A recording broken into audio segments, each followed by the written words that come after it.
revoilà pour une nouvelle vidéo. Donc, welcome back, les queens. Je suis Alison Vincent, donc coach en amour de soi et en confiance en soi, et j'accompagne les audacieuses à réaligner leur féminin par le biais de l'amour de soi et la confiance en soi. Donc là, après ma petite session bien-être avec ma petite brumadia et mon petit beurre de cacao, lotion self-love, j'avais envie de vous parler en fait de d'engagement en fait, d'engagement dans son épanouissement féminin. Parce que c'est vrai que avec ce développement que l'on a au niveau des réseaux, l'épanouissement féminin, pardon, pour certains est vécu beaucoup avec des choses en apparence extérieure. Alors que pour ton flow up, comme je le disais sur la vidéo de début d'année, et si tu ne l'as pas encore vue, je le mets dans le lien de la bio pour que tu puisses la regarder sur comment faire pour démarrer ton année en sérénité, en douceur. Comment c'est important de voir que ton épanouissement féminin, ça ne va pas être juste l'extérieur, ce sera surtout par l'intérieur que tu vas commencer ton épanouissement féminin pour ensuite que ça puisse rejaillir vers l'extérieur. Parce que c'est vrai qu'avec le glow-up que l'on voit beaucoup via les réseaux, certaines personnes pensent que l'épanouissement féminin se réduit juste à être belle, montrer notre apparence extérieure et tout. Ce n'est pas tout.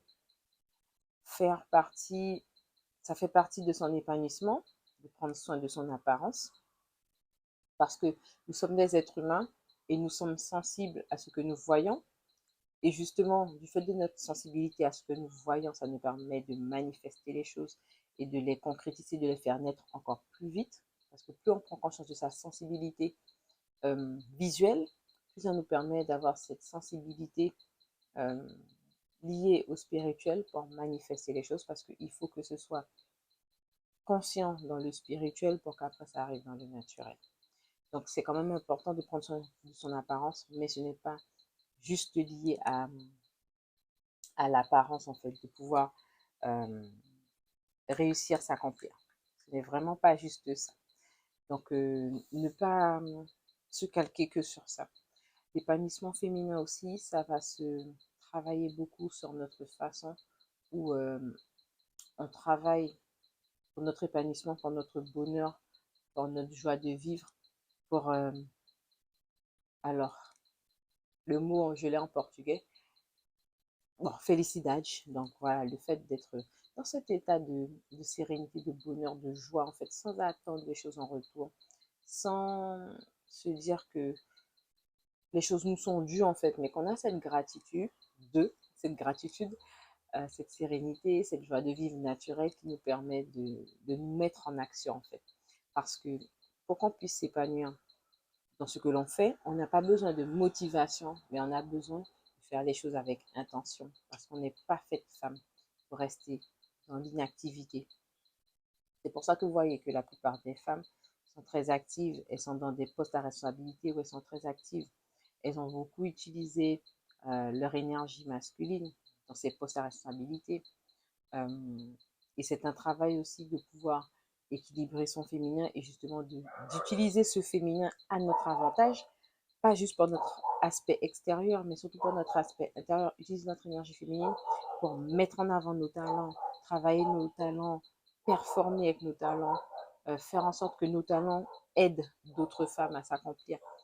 C'est ça aussi qui permet notre épanouissement féminin, pas juste nous, mais vraiment toute la communauté qui nous entoure. Ça aussi, c'est important de garder ça en mémoire et de se dire que pour que tu puisses être bien dans ton épanouissement féminin, il faut aussi que tu saches que ce que tu veux réaliser, ça va te demander d'avoir de la constance, de la foi, de l'engagement. Je le dis, je le répète, les choses que tu vas accomplir, que tu vas réussir, en fonction de ta définition de la réussite, ce ne sera pas juste par rapport à la motivation, mais ce sera beaucoup avec de la foi, de l'engagement, de la constance, de la détermination, de la persévérance. Il n'y a pas de recette mystère. Tu as besoin de t'engager, d'avoir la foi dans ce que tu fais. Parce que si tu n'as pas la foi dans ce que tu fais, tu ne peux pas réussir, tu ne peux pas manifester ta vision si tu n'as pas de foi dans ce que tu fais, si tu n'as pas de foi dans ce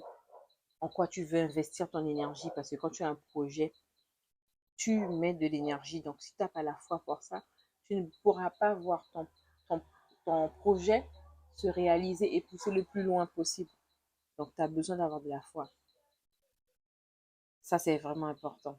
La constance et la persévérance, oui aussi, effectivement, parce que on aura des moments où on va vouloir se décourager, tu auras des perturbations, tu auras des épreuves, et il faudra savoir quel est ton pourquoi qui te fait tenir, qui te fait aller jusqu'au bout, qui te fait continuer, d'aller vers ton projet, d'aller vers la réalisation, le but final de ton projet, et surtout de te dire que dans chaque projet pour lequel tu vas investir cette énergie, tu vas investir tes intentions, dis-toi que il faut que tu puisses euh, profiter, comment dire en anglais, embrace the journey. Il faut que tu puisses apprécier le voyage, avoir de la gratitude pour le voyage, les apprentissages, euh, les changements, les améliorations que tu as par ce voyage, par les turbulences que tu auras des fois. Ça t'apportera des réponses, ça te fortifiera, ça t'aiguillera, ça te donnera de la discipline et du discernement pour que justement tu puisses mener à bien ton projet sur la bonne feuille de route, tout simplement, sur ça. Et puis, autre chose encore, euh, ne pas hésiter aussi à trouver l'organisation qui vous convient. Parce que ça aussi, c'est déterminant aussi pour votre épanouissement féminin, personnel féminin. Est-ce que vous êtes capable d'avoir une bonne organisation alignée à votre vie personnelle, familiale, relationnelle, amoureuse, maritale, si vous êtes marié, professionnel, euh, si vous êtes entrepreneur, est-ce que c'est adapté? Également, aussi la capacité à déléguer, c'est important aussi, de le prendre en charge, de le prendre en compte, surtout, et de savoir que l'environnement dans lequel vous baignez constamment, est-ce que c'est un environnement qui vous permet de vous propulser vers le meilleur ou qui vous draine? À un moment, il faut que vous puissiez faire la part des choses. Il y a des personnes et des environnements, des endroits, des lieux qui vont vous drainer, qui vont vous limiter, qui vont vous faire rester à un niveau de moyenne, de médiocrité. Il faudra passer au-delà de ça si vous voulez atteindre la nouvelle étape, même si ça vous fait peur, même si ça vous challenge intérieurement, mais c'est pour le mieux pour vous en fait.